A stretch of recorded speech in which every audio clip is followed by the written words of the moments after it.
আপনার ইতিকথা, যেটা নিয়ে অল্প একটু কথা হয়েছিল একটু আগে, কিন্তু আরেকটু কথা বলতে চাই। এই চরিত্র এত বেশি জনপ্রিয়তা পাবে, আপনি যখন ক্যামেরার সামনে যান প্রথম, তখন মনে হয়েছিল কিনা, কিংবা আঁচ করতে পেরেছিলেন কিনা?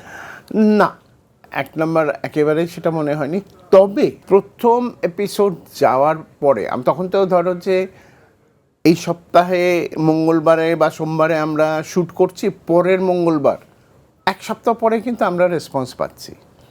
হ্যাঁ, তো এক সপ্তাহ পরে যে হিউজ রেসপন্স পেয়েছি তা কিন্তু না, কিন্তু কোথাও গিয়ে আমি তখন আমিনাদের মানে আমার সাথে যে কামাল করেছে, আমি আমিনাদের বলছি, আমিনা আমার বলছি তুষার ভাই কি মনে হয়, আমি তো কোনো রেসপন্স পাইলাম না কিছু।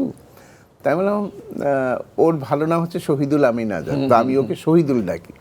তাই বলছে শহীদুল, আমার কেন জানি মনে হচ্ছে যে রাজ্জাক কবরী আলমগীর শাবানা যেরকম জুটি আছে না, এটা ওরকম জামাল কামাল একটা জুটি হবে।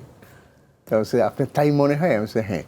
এই গল্প শহীদুল এখনো অনেক জায়গায় বলে যে তুষার ভাই এই কথাটা বলছে, এই কথাটা বলছে। কিন্তু আমার মনে হয় সবকিছুর জন্য একটু অপেক্ষা করতে হয় না? অবশ্যই আর অবশ্যই। আগে তো এরকম ছিল না যে আজকে একটা নাটক দেখলাম, ফেসবুকে একটা স্ট্যাটাস দিয়ে দিলাম, এখন সেটা সম্ভব না।